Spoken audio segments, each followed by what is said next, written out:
Hi folks, mamitas tayo ng gulay. Para pang subak, sabakwak. Para pang mix lasa, ginataang langka. Coconuted.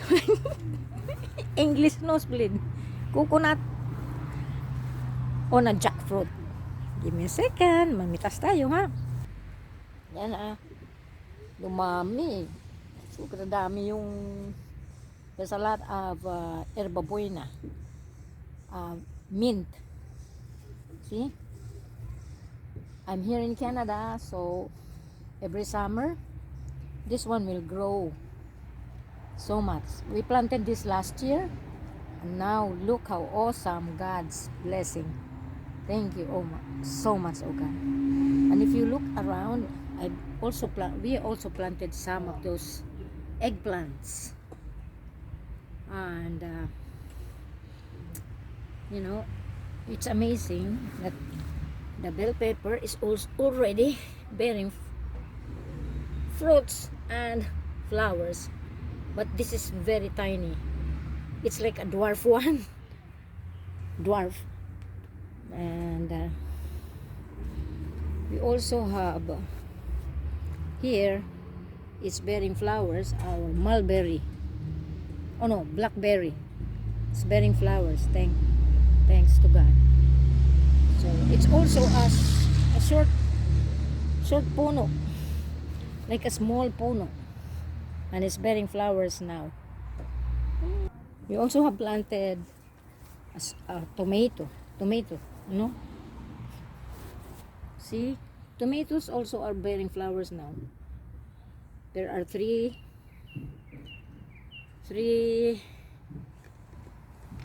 shrubs now. So, and if you look at the stretch there, it's gonna be a lot of strawberries, and I hope it will grow. See, a lot of strawberries, all strawberries. I don't know if it will grow. Well, it's still alive. We got all those strawberries from there. It's maybe mga tinapon-tapon dyan, mga strawberries from all those grasses. We did not mower them because I have seen there's a lot of useful grasses. But then as soon as I'm able to landscape this with these grasses, because I am interested of taking this, these are all wild violets. These are all wild violets, and they are edible. Gagawing pangat or laing. So for now, let me just pick for you the herba buena.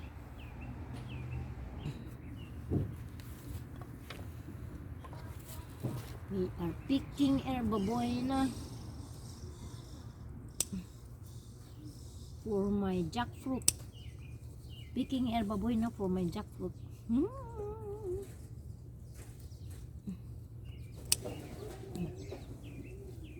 See? I'm only taking the leaves. So as soon as I took out the leaves, I'm gonna plant this again. See?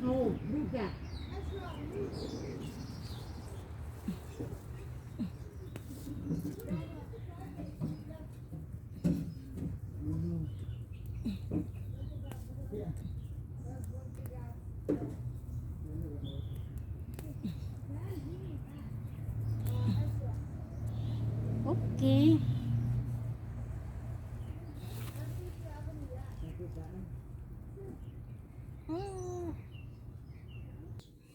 Oh, I see a kettle.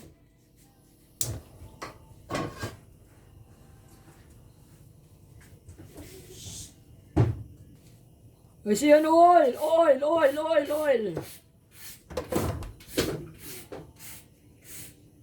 And I see a boy, a baby. Oh, the baby is out already. No problem.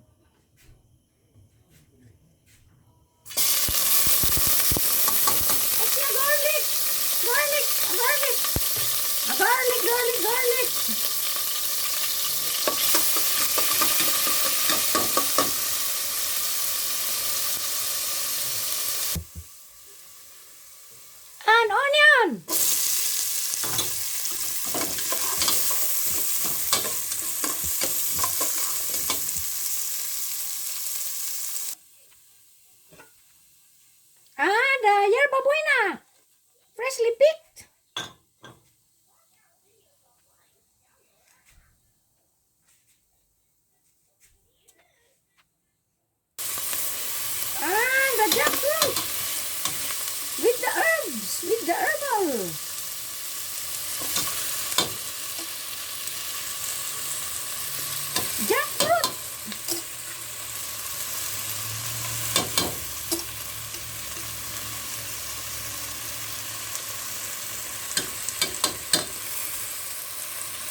salt, salt, salt, salt, salt, salt, salt, salt, salt.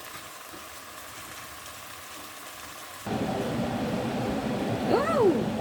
And the cocoa powder, cocoa powder.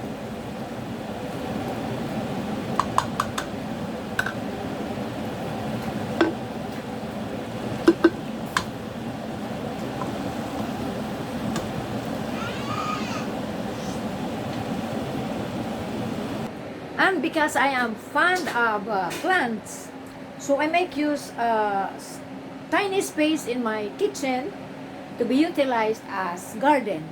If you can see, I have an avocado here, and it's gonna be on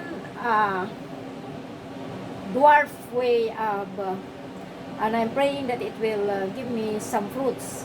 I'm making it into dwarf, and now I'm gonna be picking this. I need this in my cooking right now. This is an onion. I'm gonna get the springs. Give me a second.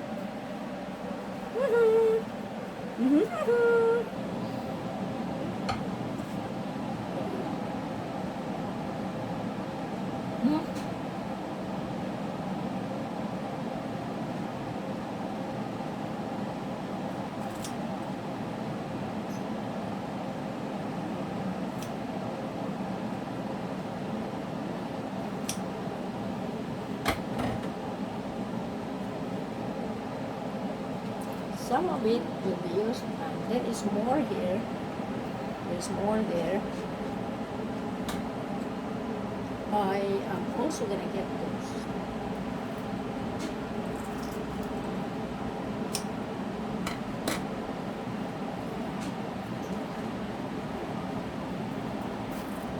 See? I have more spring onions. Sandali lang.